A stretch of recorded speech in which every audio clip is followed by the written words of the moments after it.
용담댐 피해 4군 군수와 의장이 단체로 환경부를 항의 방문했습니다. 원인 조사가 제대로 이루어지지 않고 있다며 대책을 촉구했습니다.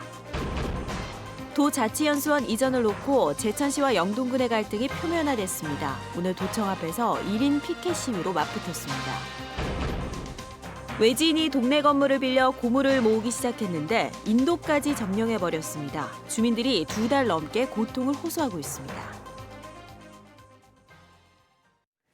여러분 안녕하십니까? 계속해서 충북 지역 뉴스입니다. 영동과 옥천 등 용담댐 하류 지역 4개 군 군수들이 오늘 피해 보상을 촉구하며 환경부 장관을 항의 방문했습니다. 댐 방류로 수해가 난 지 한 달이 넘었지만 피해 보상은커녕 제대로 된 조사위원회조차 꾸려지지 않은 상태였습니다. 이재욱 기자가 취재했습니다.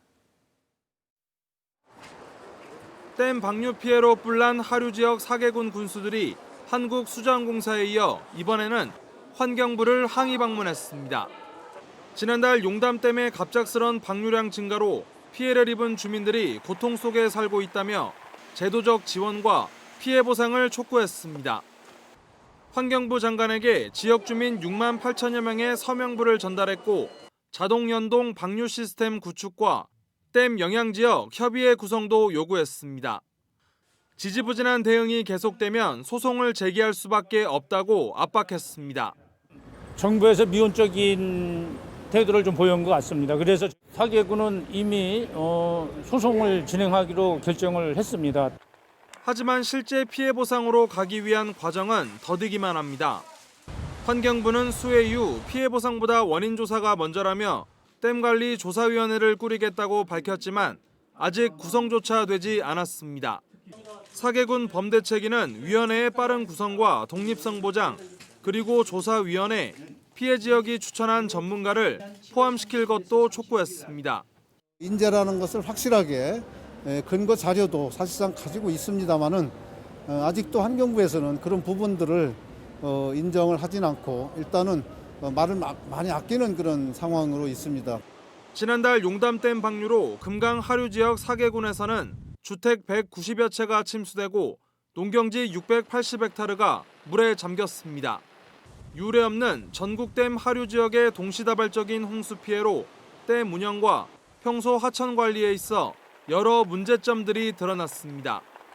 최근 국회에서는 댐 관리는 환경부, 하천 관리는 국토교통부로 이원화되어 있는 홍수 예방 관련 업무를 환경부로 일원화하는 내용을 골자로 하는 법 개정안이 발의됐습니다.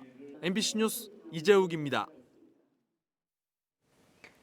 도지사 공약 사업인 충청북도 자치연수원 제천 이전 문제를 놓고 제천시와 영동군이 지역 갈등 양상을 보이고 있습니다.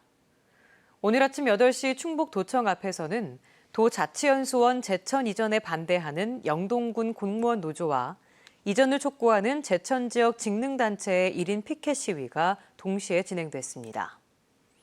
영동군 공무원 노조는 청주에 있는 연수원을 제천으로 이전하면 비효율적이라며 반발하고 있고 제천 지역의 직능단체는 지역 균형 발전 차원에서 추진된 공약을 반드시 이행하라고 도지사를 압박했습니다. 빈 공장이나 인적이 뜸한 지역마다 각종 폐기물 더미로 몸살을 앓고 있는데요. 버젓이 시가지, 인도며 소화전까지 폐기물 더미가 쌓인 황당한 말도 있습니다.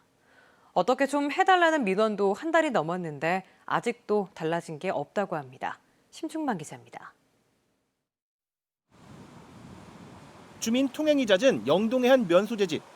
학교 담벼락을 따라 각종 고물더미가 수십 미터 늘어서 있습니다.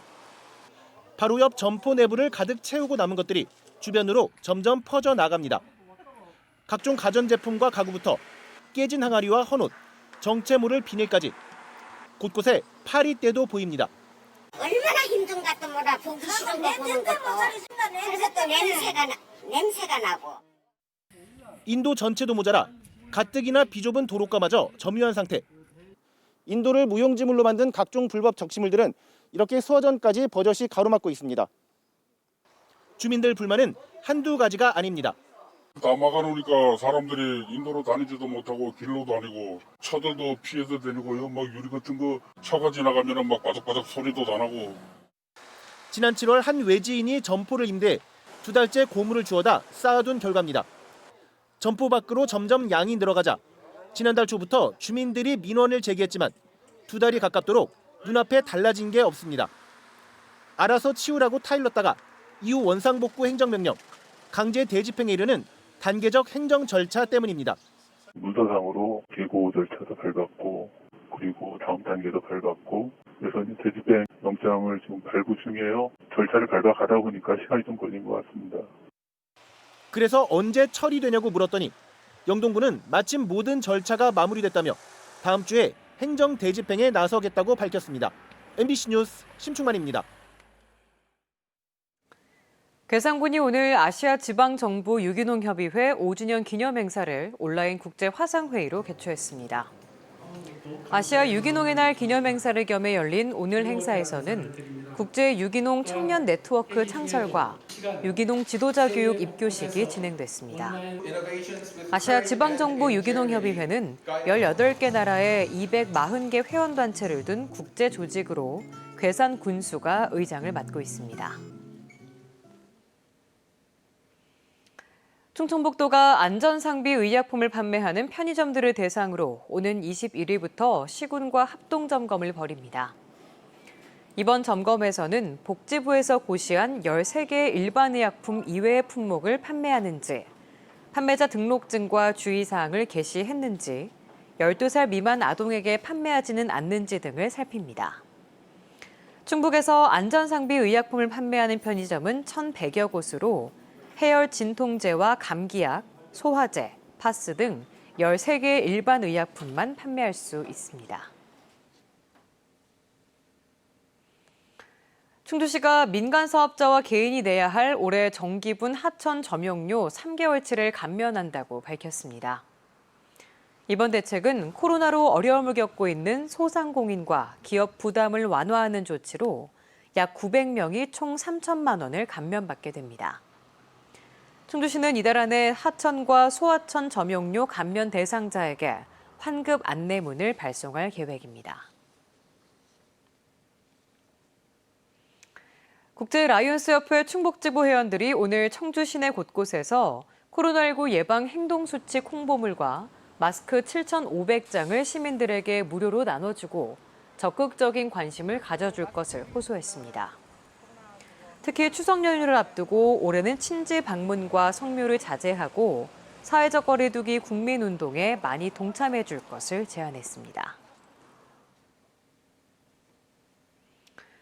충청북도가 해외 마케팅 지원 사업이 중소기업 수출액 증가로 이어지고 있다는 분석 결과를 내놨습니다. 최근 6년간 지원한 해외 시장 개척 사업 수출 성과를 분석한 결과 예산 1억당 기업들의 후속 수출액이 2014년 9억 원에서 지난해에는 23억 원으로 늘었다고 밝혔습니다. 평균 수출 성사율은 47.3%로 참여기업 2곳 가운데 한 곳은 실제 수출 성과를 냈습니다. 충북지역 뉴스였습니다. 고맙습니다.